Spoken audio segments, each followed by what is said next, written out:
Coach, you've seen the resilience of this team all year. Just does it surprise you anymore at this point? No, but I also can't tell you how tough the last 36 hours were to deal with. And when you think that one trait of the team is they always respond, you're not leaning on any one part of the game that you know is going to be out there for you to respond. Hey, how do your guys respond? How could you guys explain how we respond? You respond by the guy on the mound starting the game, getting you into the game and doing a good job. The defense has to be right, and pitch by pitch of the at-bats, you have to be on it.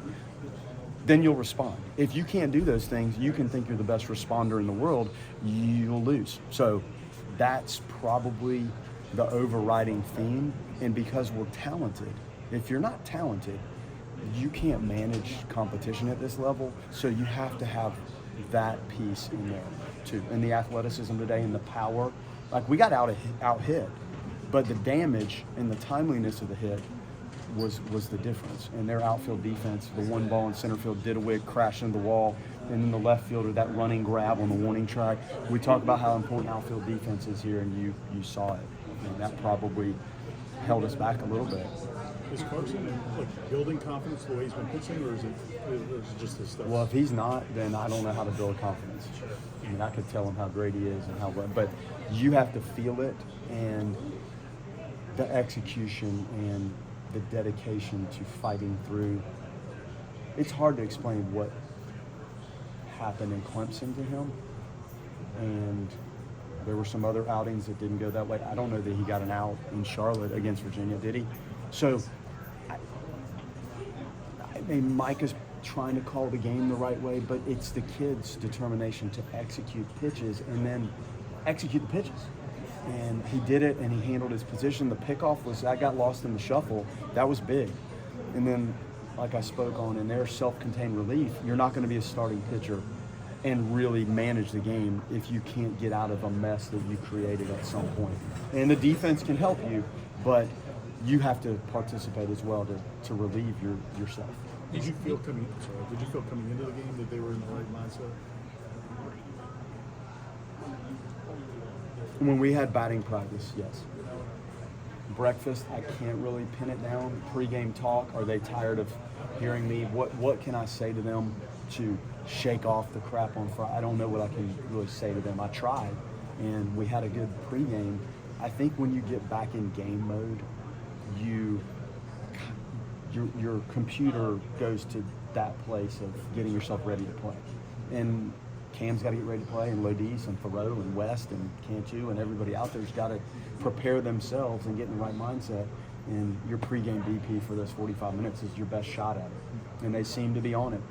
With Dorsy, he's come through for you guys in so many big games, not just the last 3 weeks, but like all those game twos and ACC play after Leiter went down. And just what makes him such a gamer and someone that can deliver in those moments? Well, he's a very quiet, cerebral guy. So you don't get a lot of feedback from him. The feedback from him is the gamesmanship, I think, more than there are guys that will give you feedback. Oxford is constant verbal feedback on everything. So guys are different in how they allow you to learn them.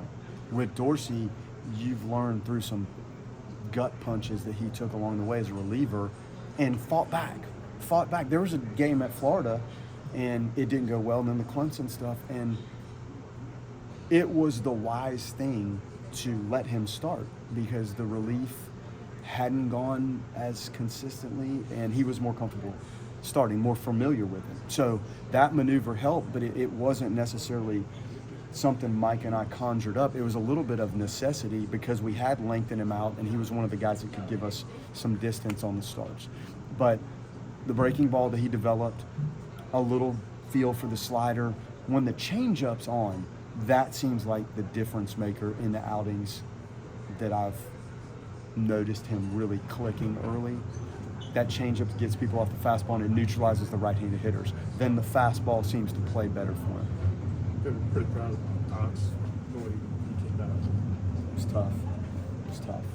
We had Joe Charles ready to go because, as you notice, when you get to 9, then 1, 2, 3, 4, 5, they were right-handed. But I also as we had Joe Charles going, I looked down there. I'm like, you know what? This thing might get back to Ox before it actually gets to Joe. So we were going to let Dorsey try. If he had gotten the one guy, then we were going to let him face the next one, and he didn't. So it was good management down there to make sure you had those options, and it was a good matchup for him. And I think that first Didawick, I think he struck him out. That's a good, like, feel-good moment for him. We're probably settling. To only use 2 guys, how big is that for what you're trying to do the rest of the week? Man, it's game-changing. If you burn through a bunch of guys today and survive this game, you're scratching your head a little bit as to what to do, and you're looking at the pitch counts and who's fresh and what are you going to.